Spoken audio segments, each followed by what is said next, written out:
प्रभू श्री रामाच्या नैवेद्यासाठी इथे आपण पाक न बनवता दाणेदार सॉफ्ट बेसन रव्याचे लाडू बनवणार आहोत। नमस्कार, एम पाटील किचनमध्ये तुम्हा सर्वांचं मनापासून स्वागत। दाणेदार बेसन रव्याचे लाडू बनवण्यासाठी इथं मी 1 वाटी बेसन घेतलं आहे। त्यानंतर ह्यासोबतच त्याच वाटीने 1 वाटी रवा घ्यायचा आहे।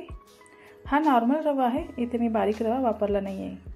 आता हे आपल्याला सगळं मिक्स करून घ्यायचं आहे। त्यानंतर ह्यामध्ये तुपाचं मोहन घालायचं आहे। तर इथे मी एकदम गरम तूप घेतलं नाही आहे, थोडंसं कोमट घेतलं आहे। फक्त तूप इथे आपण मेल्ट करून घ्यायचं आहे। तर 4 ते 5 चम्मच आपल्याला इथे तूप घालायचं आहे आणि व्यवस्थित हाताने चोळून घ्यायचं आहे, जेणेकरून बेसन रव्याला हे तूप छान लागलं पाहिजे।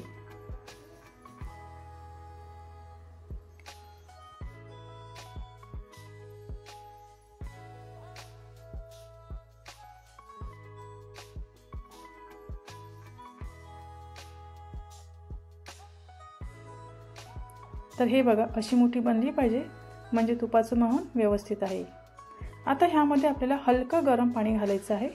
जास्त गरमही नाही पाहिजे, थोडंसं हलकं गरम पाणी घालायचं आहे आणि मीडियम सॉफ्ट पिठाचा गोळा बनवून घ्यायचा आहे। तर इथे पिठाचा गोळा आपल्याला जास्त घट्टही नाही पाहिजे आणि जास्त सॉफ्टही नाही पाहिजे, थोडासा मीडियम सॉफ्ट करायचा आहे।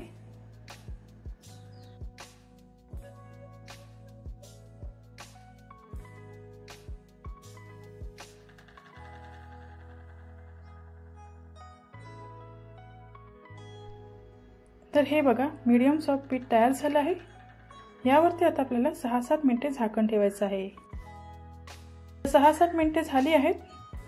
पीठ थोडंसं घट्ट झालं आहे, तर ह्याला आपल्याला थोडंसं मळून घ्यायचं आहे। हाताला थोडंसं पाणी लावून आपल्याला मीडियम सॉफ्ट पीठ करायचं आहे।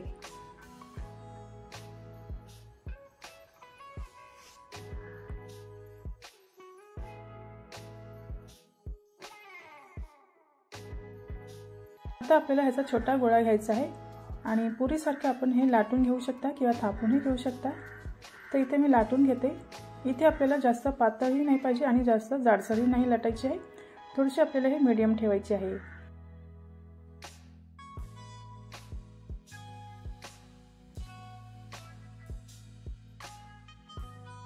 त्यावर काटा चम्मचने असे टोचे मारायचे आहे, म्हणजे पुरी छान आतपर्यंत फ्राय होईल।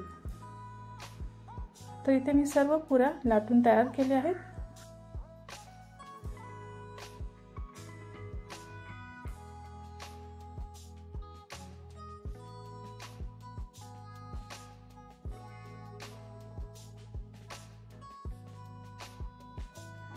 आता पॅन घ्यायचा आहे, त्यामध्ये 2-3 चमचे तूप घालायचं आहे। तूप आपल्याला इथे हलका गरम करायचं आहे। तूप हलका गरम झाले की ह्यामध्ये आपल्याला पुरी घालायची आहे आणि कमी आचेवरती आपल्याला हे पुऱ्या फ्राय करून घ्यायचं आहे। तर उलटून पलटून आपल्याला हलका रंग गोल्डन होईपर्यंत आपल्याला हे फ्राय करून घ्यायचे आहे।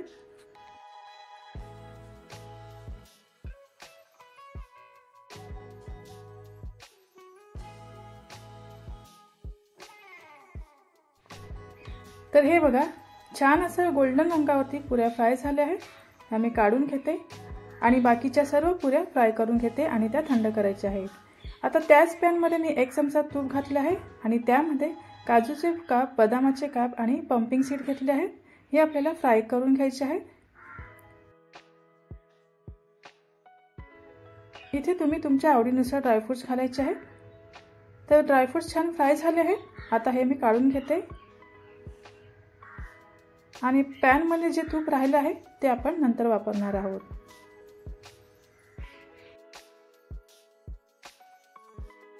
तर हे बघा, पुऱ्या पूर्ण थंड झाल्या आहेत। ह्याचे आपल्याला तुकडे करून घ्यायचे आहेत। त्यानंतर मिक्सरचं भांडं घ्यायचं आहे। मिक्सरच्या भांड्यामध्ये आपल्याला हे तुकडे घालायचे आहेत आणि आपल्याला ह्याचे थोडंसं हलकं जाडसर वाटून घ्यायचं आहे।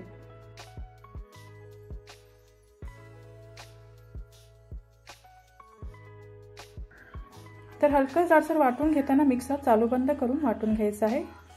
तर हे बघा, हलकं जाडसर वाटून झालं आहे। आता हे मी बाउलमध्ये काढते।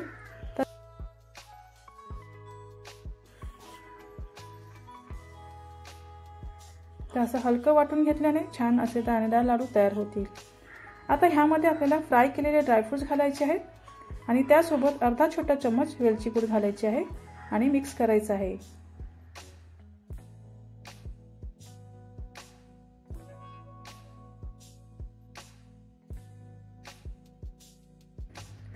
आणि जे पॅन मध्ये थोडंसं राहिलेलं तूप होतं ते आपण ह्यामध्ये घालूया। आता ह्यामध्ये आपल्याला पिठी साखर घालायची आहे। तर इथे आपण 1 वाटी बेसन आणि 1 वाटी रव्यासाठी 1 वाटी पिठी साखर घालायची आहे आणि व्यवस्थित आपल्याला हे मिश्रण मिक्स करून घ्यायचं आहे।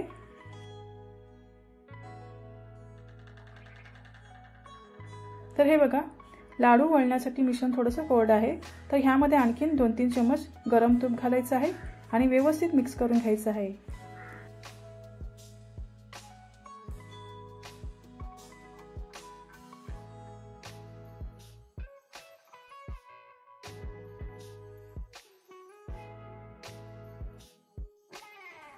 तर आता ह्याचे आपण लाडू बनवूया। तर छान मस्त लाडू वळला जातो। हे बघा, छान दाणेदार लाडू तयार झाला आहे। आता असेच मी सर्व लाडू तयार करून घेते।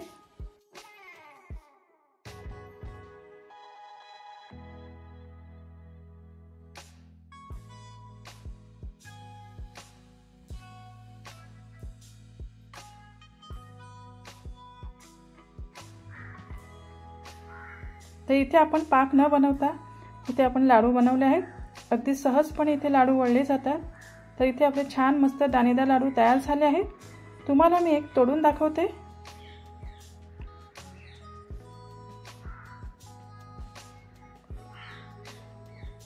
तर मस्त असे सॉफ्ट दाणेदार लाडू तयार झाले आहेत।